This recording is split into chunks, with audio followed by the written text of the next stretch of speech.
bienvenidos a un nuevo capítulo de Ecosalud, el programa multiplataforma del Eco Multimedios, donde hablamos de prevención en salud.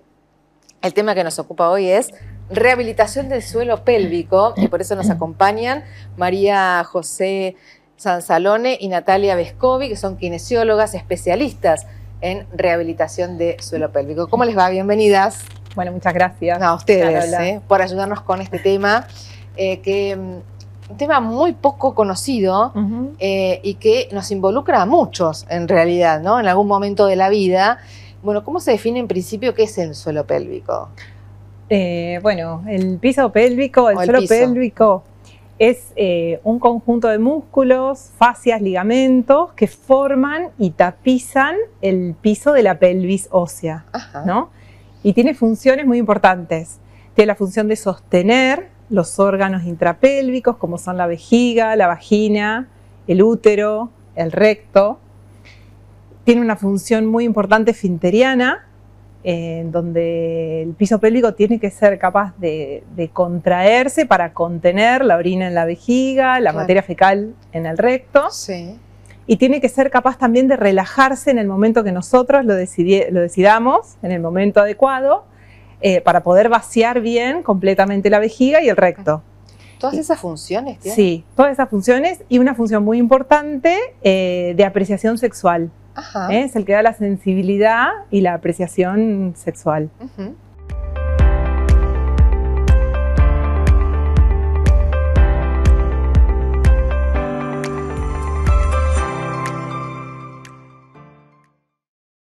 Y cuando se habla de rehabilitación, porque ¿cuáles son esas o patologías o algo que empiezan que aparecen dentro de lo que es el suelo pélvico? Bien, bueno, dentro de lo que son las disfunciones podemos tener algunas lesiones que son más por debilidad de esta musculatura del piso pélvico, como puede ser un prolapso o una incontinencia de orina de esfuerzo, pero no todas son por debilidad. Puede haber también lesiones como por excesiva tensión de esa musculatura. Como puede ser la dispareunia, que es el dolor en las relaciones sexuales, o como puede ser un aumento de la frecuencia o de la urgencia miccional, ¿sí? Como que aumenta la frecuencia de ir al baño a vaciar su vejiga. ¿Sí? Mira. Esos serían, por ejemplo, lesiones por excesiva tensión de la musculatura. ¿Y eso por qué se produce? Puede ser que esa musculatura, en vez de estar débil, esté demasiado tensa. ¿Sí? Bien. Entonces, ahí te da ese tipo de sintomatología. ¿Sí? Las pacientes que tienen una urgencia para ir a vaciar su vejiga, de no tener ganas, pasan a salir corriendo al baño. Sí. Eso también es un síntoma. ¿Y a los hombres también les pasa? Sí, también. Hombres y mujeres, todos tenemos piso pélvico. Claro. Impacta de manera distinta de acuerdo, ¿no? a la cada mujer tiene más factores de riesgo por haber atravesado, por ejemplo, un embarazo, un parto o la menopausia. Ya nos predispone a tener alguna lesión perineal. Y además tenemos el hiato vaginal, en donde si esa musculatura está débil, los órganos intentan prolapsarse, en donde el hombre no tiene un hiato. Claro, lo que es salirse del lugar. Claro, cuando descienden esos órganos intrapélvicos. El hombre no, lo que tiene es la próstata. Tal vez tiene algún problema, el hombre manifiesta más problemas prostáticos. Claro. Pero también tiene lesiones perineales. Entonces, ¿las derivaciones de dónde llegan? ¿De qué especialidades les llegan? Pueden venir por ginecólogos, urólogos, coloproctólogos. Y ante cada una de ellas, no sé por cuál quieren empezar las dificultades o problemas que puede presentar, ¿cómo se trata? ¿Qué hay? ¿Ejercicios? ¿Hay medicación? ¿Cómo es? En realidad lo que nosotros hacemos es una evaluación, ¿sí? Una evaluación, evaluamos todo lo que es la zona lumbar, la musculatura abdominal, el diafragma. Y bueno, y después nos vamos más a la evaluación de la musculatura del piso pélvico en sí. Hacemos una evaluación intracavitaria donde vemos cómo está esa musculatura, si está débil, si está tensa, si tiene una cicatriz, si le duele, si tiene un prolapso de vejiga, si tiene un prolapso rectal, uterino. Y en base a eso hacemos un tratamiento para cada paciente específico, digamos. ¿Y esos estudios qué es? ¿A través de cómo se hacen? De la evaluación. De la evaluación. ¿La hacen sí, ustedes de manera manual? Sí. En la primera sesión se hace eso, una evaluación y según los síntomas que tenga la paciente y la evaluación, hacemos un tratamiento para esa paciente. ¿Qué pasa después de un embarazo, por ejemplo? ¿Qué es lo que tiene que tener en cuenta una paciente de su suelo pélvico? ¿Qué síntomas puede presentar si hay algo para consultar? El solo hecho de vivir un embarazo en donde esos 9 meses que la panza va creciendo, el peso del bebé, recae todo sobre el periné que tiene que sostener todos estos órganos, y el peso recae y hace que se vaya debilitando. Y el parto vaginal también, en donde esa musculatura se tiene que relajar tanto, queda muy flácida, muy sensible, muy dolorosa. Tal vez en el parto, si requieren episiotomía o no, también queda lastimada con una cicatriz. Entonces ya episiotomía, eso que es la cesárea, ¿o no? El cortecito para ampliar el canal vaginal. Exacto. Entonces todo ese momento de la mujer ya deja como predispuesta a alguna lesión perineal. ¿Y ahí cómo se actúa después de hacer este diagnóstico si llega alguien después de haber tenido un parto? Las pacientes pueden venir para evaluar su periné, para volver a su vida cotidiana, laboral.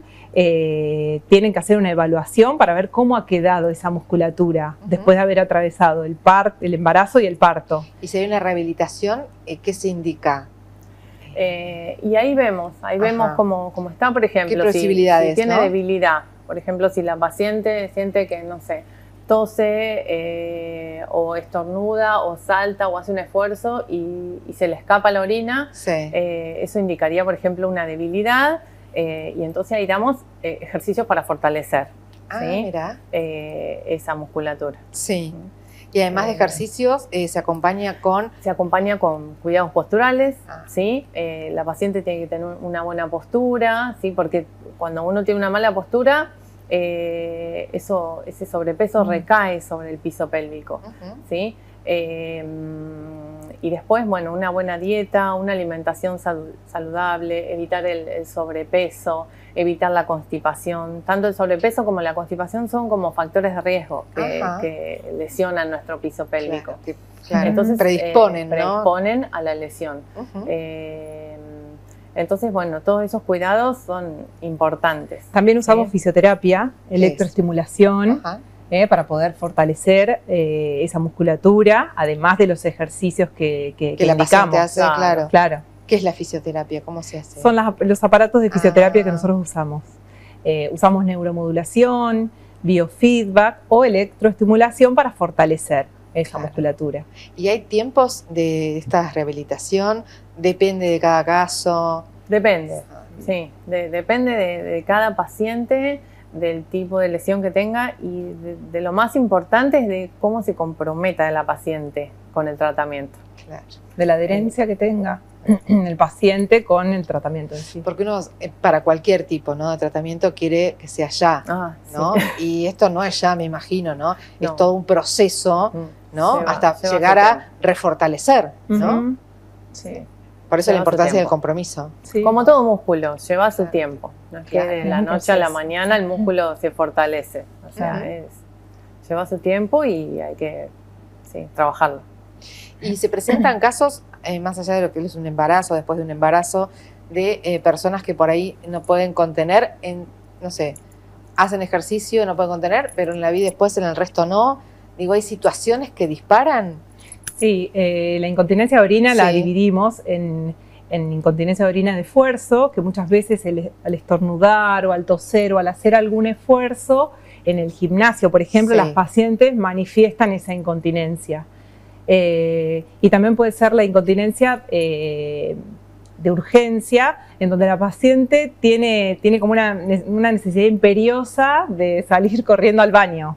En donde el piso pélvico no es capaz de ir anticipándonos para poder llegar tranquilas al baño. Es en el momento. Es como que de un momento a otro. Es urgente. Sí, tenemos que salir corriendo al baño, claro.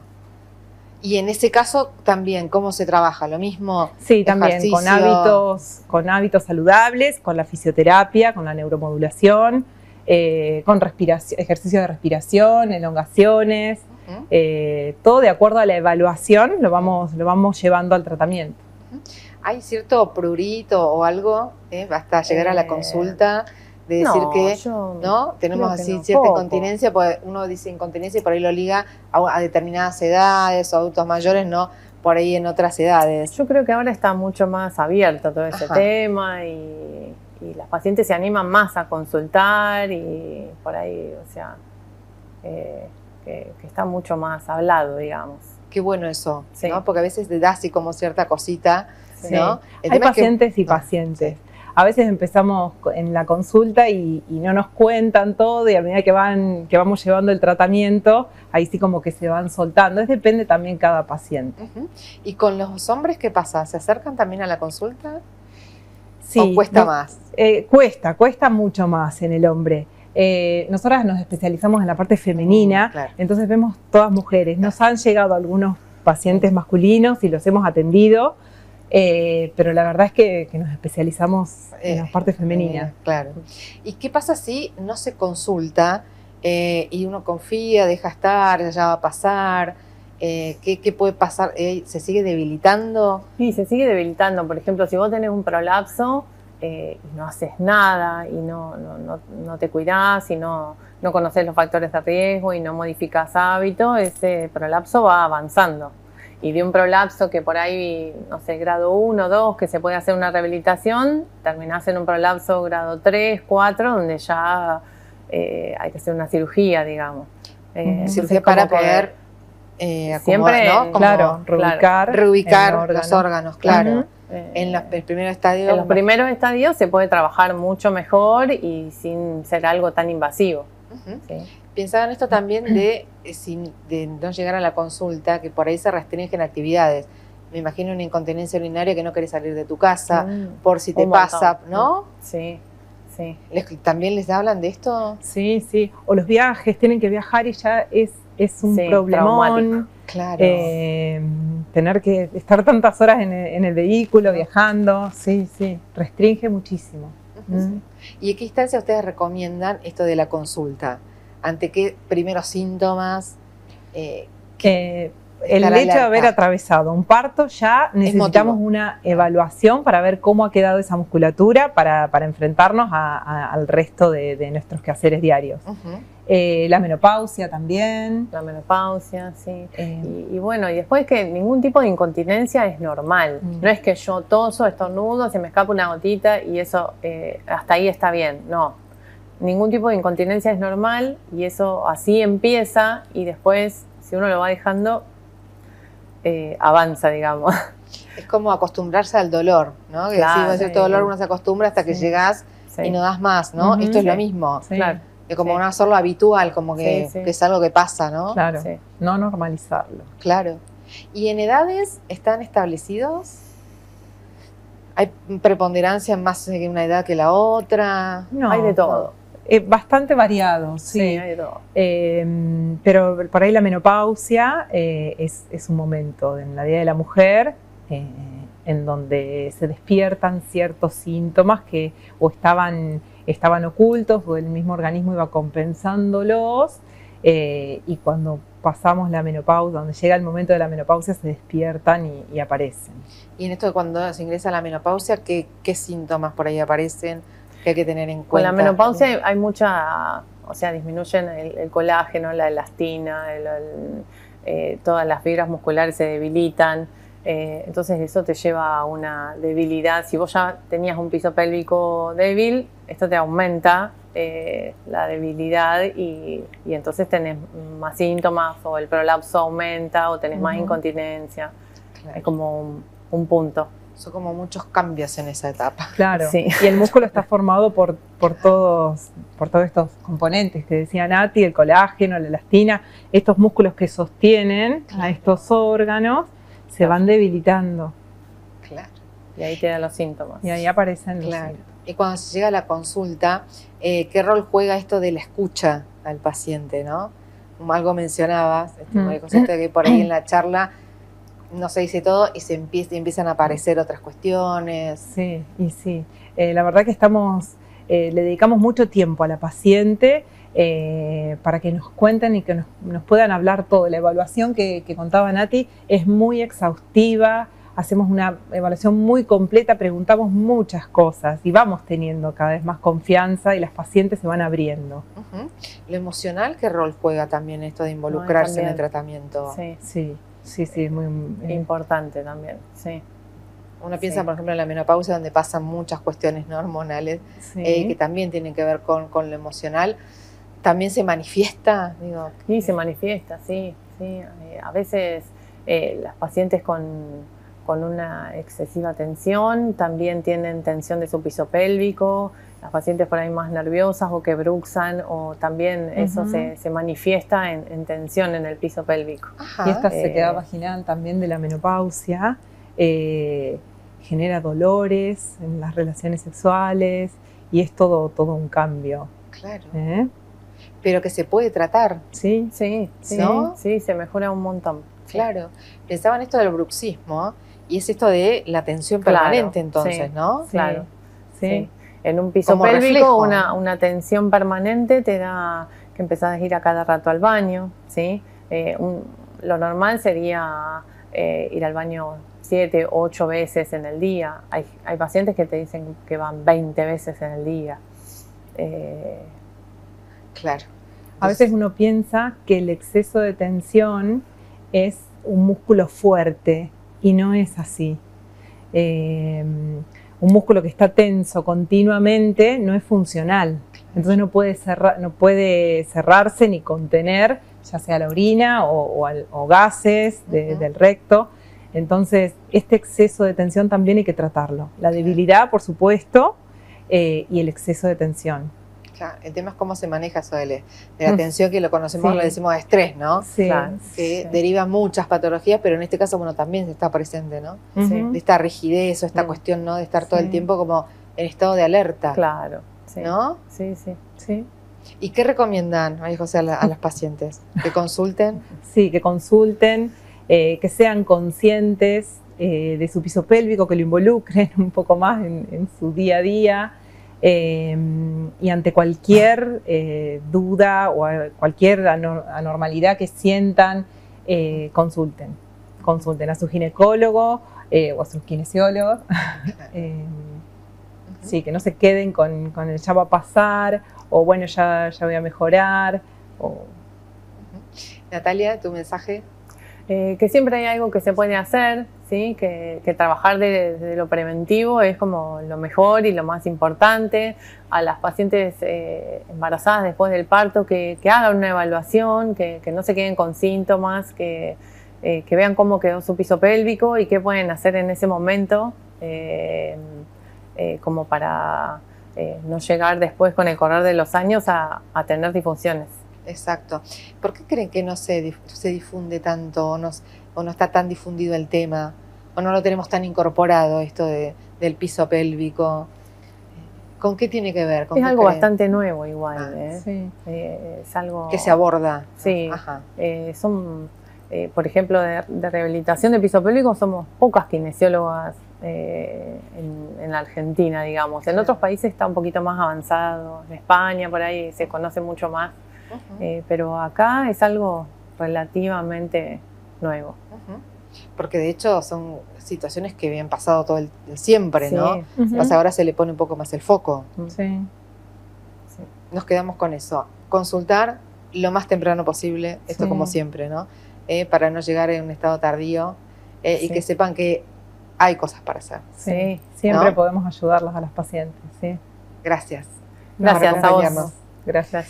Nos acompañaron María José Sansalone y Natalia Vescovi, kinesiólogas, especialistas en rehabilitación de suelo pélvico.